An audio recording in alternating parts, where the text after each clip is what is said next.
I'd like to call the meeting of the Water, Waste and Environment Committee to order on May the 1st already. We're meeting here on Treaty 1 territory, the home and traditional lands of the Anishinaabe, the Innu and Dakota peoples, is also the homeland of the Red River Métis. We receive our water from Shoal Lake 40 in Treaty 3 territory. I'm Councillor Ross Eady. I'm your chairperson, and with me I have my colleagues Councillor Mays from St. Vital and Councillor Dobson from St. James. From our administration, we have Mr. Shanks, the Director of Water and Waste, and his team. And we also have our senior clerk, Ms. Carly Dolsky. Nailed it. You got it. Got it right this time. Anyway, Councillor Mays moves the minutes of the April 13th meeting. 13th, yes, thank you. All in favor? Aye. Nobody's opposed, that's carried. Don't really have to do it, but somebody want to move a motion for Councillor Rowlands who for personal health reasons. So moved. All right, all those in favor? Aye. Nobody's opposed, that is carried. All right, we're moving into, there's no delegate. So there's no delegations, and the appeal hearing that was scheduled today, the appellant has withdrawn his appeal, so we'll not proceed with the appeal hearing either, so we can move right into reports. Okay, so report number 1 is billing, water billing and affordability report. Yes. Mr. Shanks. Yes. So it's the utility billing affordability impacts. This is a follow-up report to the changes we made last year. The changes were approved last year, and one of the action items was come back in a couple months and report back to the committee on how things are doing. So this is that report. We have a couple months under these new changes now, and we can already see an increase in the access to the program. You may recall one of our the intents of the changes we made were to try to raise awareness and make it easier and increase the eligibility for applicants to qualify for this program. So in this report, we also flagged the impact of estimated bills. We never want to pass up on an opportunity to remember customers, remind them to provide readings as much as they can. The more readings we get, the more accurate our estimates are, and that can really help in managing your catch-up bills. So in the report, the recap of the changes we made, we changed the eligibility.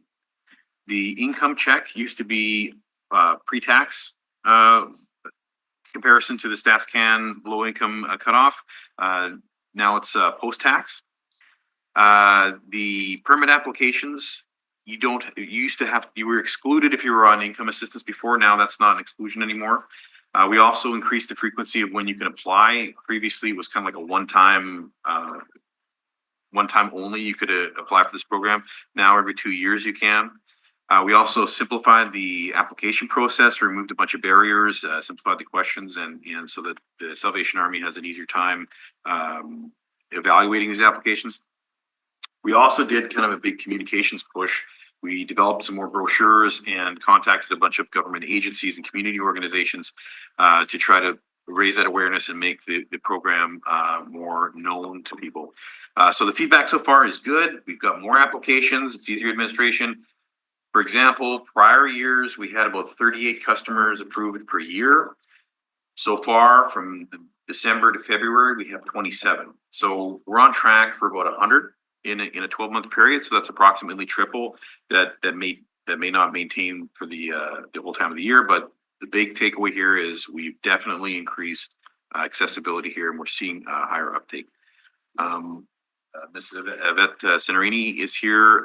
She's the author of the report. The programs run out of her division in water waste, so she's here for any questions if we need any. Questions, colleagues? None from me. None from me. Thank you for the I'm just going to ask a couple of quick ones. We all have really busy Janets today. Just quickly, so do we know how many people applied in total? So 27 did receive. I don't know the total number of people applying, but the reason they will be denied is because they don't meet the income threshold. So there are some people who show up, they're making they used to make 150,000, they've had a pay cut or something's happened in the family, but they don't qualify. Like that's those kinds of ranges. For any consideration if, yeah,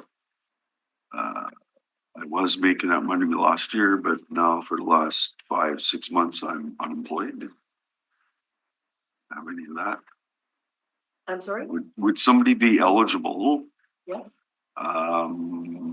So yeah, I might have made, Oh, yes. post-tax, I might have Yeah. made last year, I might have made whatever, but now I don't have a job this year for the Yeah. last 5 months, 6 months or whatever. Are you gonna use the? Yes, so the Salvation Army will look at their tax return, their assessment, right? But then they will also consider things like job loss, illness, divorce. And so they look at the whole picture and they'll ask applicants to produce copies of their bank statements, for instance, to be able to show that there's no money coming in. Yeah. So yeah, they do work with the applicants very carefully. Based on my conversations with the Salvation Army, there's only been a few people who've been rejected. Well, yeah, okay, no, I understand. I've received calls from people who lost their jobs, they made a lot of money. Anyway, okay, would one of my colleagues like to move the report? I think it's to receive it as information. Yes. Yeah, That is correct. Yes, I would move that. Thank you. okay, all those in favor? Aye. Nobody's opposed, that is carried. Report number 2 is a change order on a lift station at Centerport South and area in there. Mr. Shanks? Yeah, this is a $695,000 change order on the $12.7 million contract. So this is a change order that's it comes out of contingency. The total cost remains within project budget. So there's like a 5% increase on the project, and the change order has really been being driven by 2 items. First of all, we saw an opportunity to relocate where the pump motors go in this lift station. This is a sewage lift station for Centerport South. So we made a requested change to relocate these pump motors on a different platform. Kind of improves the accessibility for staff and reliability in the long term. That's more than half of this. This is $495,000 of the change order is that pump relocation. Then $200,000 of the change order is related to geotech. We encountered more boulders than anticipated. This is like anytime we dig underground, we do geotech analysis before the job starts. Try to come up with an estimate. We estimated about 6% boulders, turned out to be about 25%. That's just the nature of the till. The soil structure in that area is kind of random. So that's the additional part of that cost there. So $695,000 change order on the $13 million project. Within the overall budget? Yes, that totally within project budget. All right, Why is this, if it's within contingency, is it just a dollar, it's over a certain percentage or threshold or? Because it's a contract, it's an increase to the contract, and so then it's coming forward. Okay, a couple of questions. The relocating the motor is to a benefit for us because of maintenance down the road. Yeah, it provides a benefit to us, and also the other reason was that the vendor took another look at the shop drawings and said that we needed a very detailed quality assurance program if we wanted to do that. So extra testing and performance verification, and that would have taken the schedule beyond the completion date. Okay.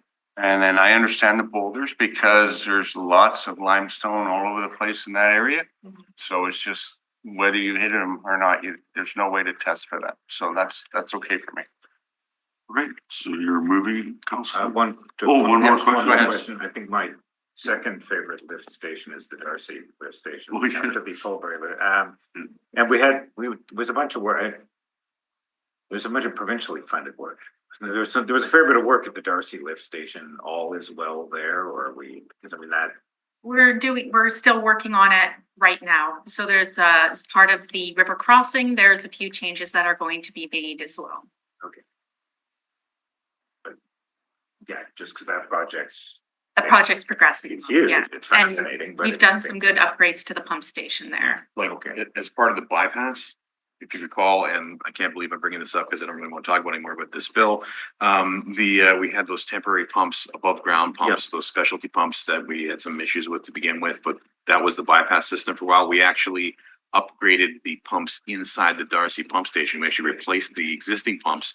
That's what the bypass is running on right now. They're actually upgraded pumps underground. The above ground pumps are the backup to the backup. So, there's been money spent on Darcy, yes. Thank you. I'll move public service recommendations in. All right, all those in favor? Aye. Nobody's opposed. That is carried. That goes to finance. Where does that go to? Carly? Yeah. Here, Oh. yeah, for this. Just here for the contract, okay. All right, yeah, because it's not, It's not a We change have to the budget. contingency, Yeah, yeah. it's not a change to the project budget. It's a change to one of the contracts in the project. Enjoy some free food that my office paid for the Polish Constitution Day celebration. Councilor Mays moves adjournment. Indeed. All those in favor? Aye. Nobody's opposed. That is carried. Thanks. Thank you for accommodating me there. Everyone. Thank you. Councillor Mays,